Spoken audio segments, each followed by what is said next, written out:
Voyage au cœur de la vie, ici et ailleurs. Space, en partenariat avec l'Agence spatiale européenne.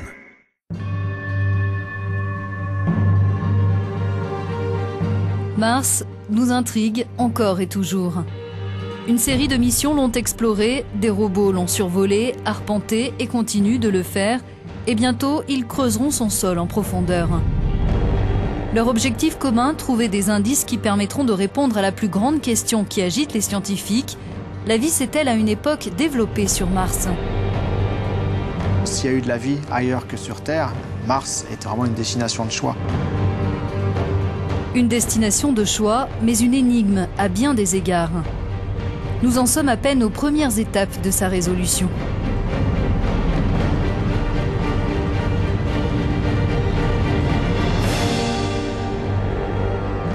Moi, ce qui me frustre le plus, c'est cette quantité de poussière sur certaines régions qui nous empêche vraiment d'avoir accès à ce qu'il y a dessous, que ça soit dans un rover ou depuis l'orbite d'ailleurs. Mettre la main sur des preuves de vie nécessite des compétences, celles des plus rusées des détectives.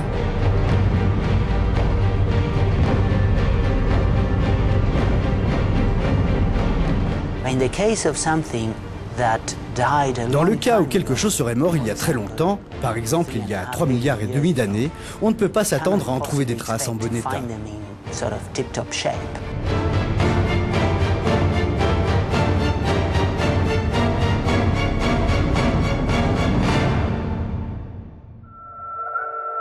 Nos connaissances sur Mars ont progressé à pas de géant au cours des 10 dernières années. Mars Express de l'Agence spatiale européenne, l'ESA, contribue largement à ce succès. Le satellite vient de fêter ses 10 ans de vol en orbite autour de cette planète. Grâce aux données qu'il collecte, les scientifiques peuvent élaborer des cartes animées en 3D de sa surface et déterminer les zones où l'on note certaines caractéristiques ou la présence de minéraux spécifiques. En 10 ans, il y a eu énormément de découvertes. Alors, si je devais en citer quelques-unes, je commencerai par la détection de ce qu'on appelle les minéraux hydratés. C'est-à-dire c'est des minéraux qui ont été formés en présence d'eau à la surface de Mars. Et ça nous indique qu'il y a eu de l'eau pendant de nombreux millions d'années à la surface de Mars. La présence récurrente de ces minéraux hydratés dans plusieurs secteurs de Mars a suscité des interrogations chez les spécialistes.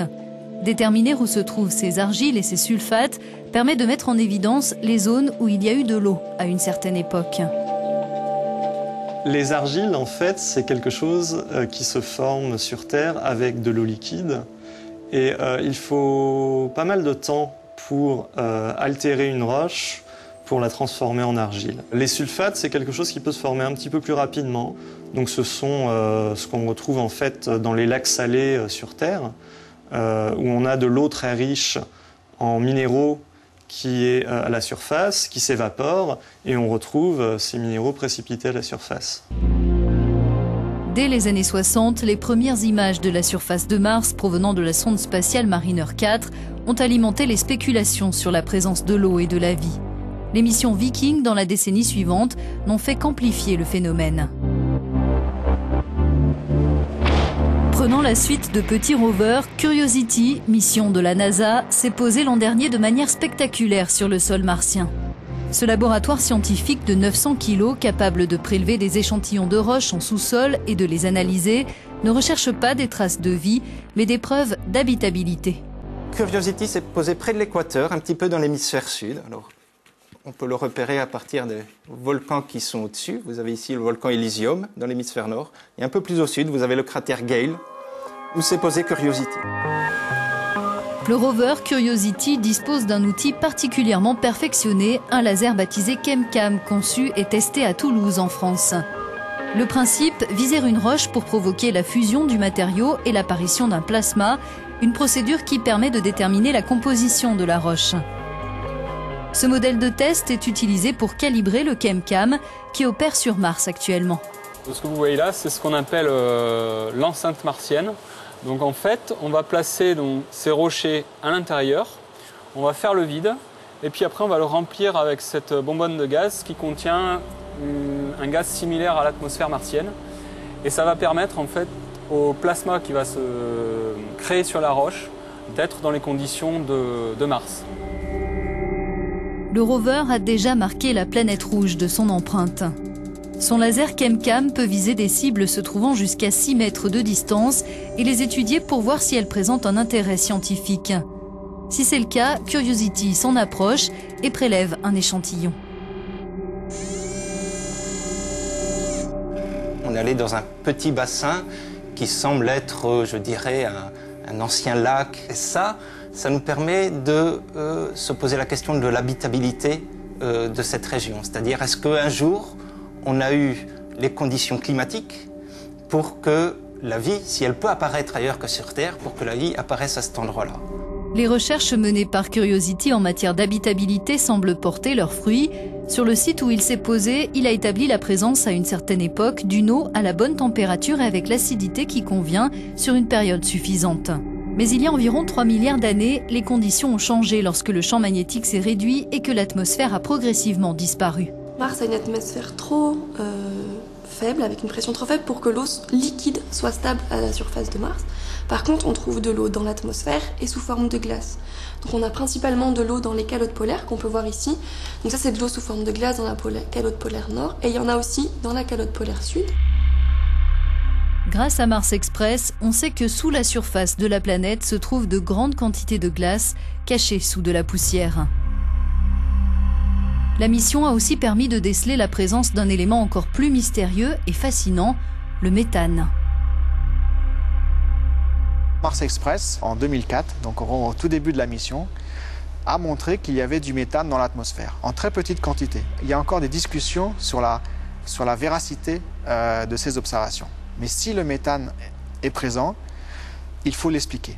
Que comme il est détruit dans l'atmosphère, il faut qu'il y ait une source qui en permanence amène du méthane dans l'atmosphère. Et il y a beaucoup de discussions sur ces sources. Ça peut être de l'activité géologique, des réactions entre les roches du sous-sol et de l'eau liquide qui peuvent créer du méthane. Donc ça veut dire que Mars est active du point de vue géologique, ou alors une activité biologique qui pourrait générer ce méthane.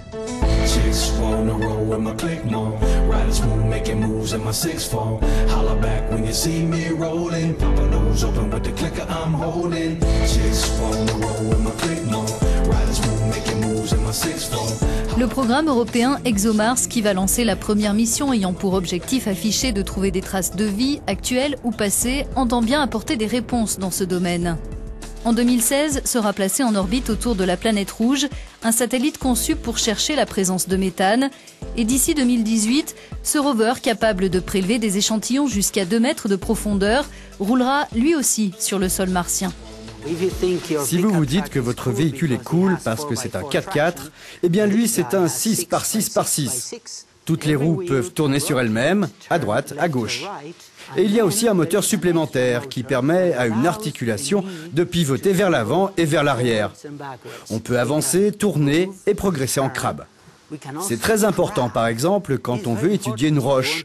On ne veut pas avoir à avancer et reculer des milliers de fois.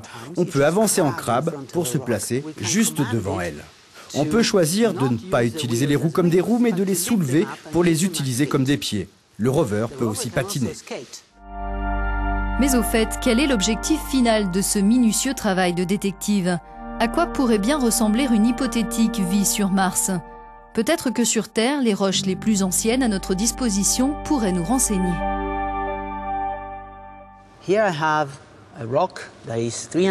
Voici une roche qui a 3,5 milliards d'années.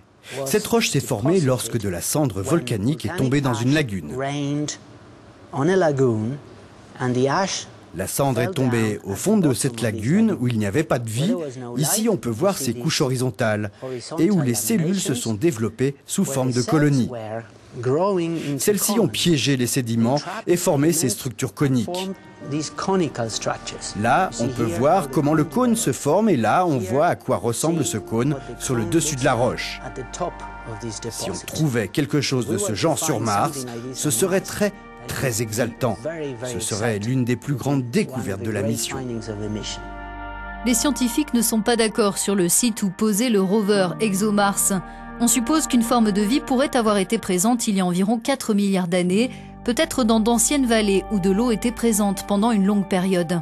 La vallée Mars Valley, c'est un endroit très intéressant parce qu'il y a sur place un gisement massif d'argile. Et c'est l'un des sites les plus anciens que nous ayons découvert sur Mars jusqu'à présent, et il se situe à une altitude que l'on peut atteindre. Les secrets de Mars semblent nichés dans la poussière et perdus dans la nuit des temps. Mais l'assemblage du puzzle martien progresse rapidement, un défi qui pourrait aussi nous en apprendre beaucoup sur notre planète. Est-ce que la vie est apparue plusieurs fois sur Terre? On a eu les conditions sans doute à plusieurs endroits sur Terre pour que la vie apparaisse. Est-ce qu'elle est apparue à plusieurs endroits en même temps? Est-ce qu'elle a apparu, disparu, réapparu, etc. Si on arrivait déjà à voir ça sur Terre, ça voudrait dire que quand les conditions sont réunies, c'est assez facile pour la vie d'apparaître. On ne sait pas si la vie est apparue sur Mars, mais si c'est le cas, ce doit être une forme de vie qui assimile les éléments chimiques ou minéraux. Donc pas des bactéries photosynthétiques telles qu'on les connaît aujourd'hui, qui produisent de l'oxygène, mais la forme de vie primordiale que nous avons eue également sur Terre lorsqu'elle était très jeune.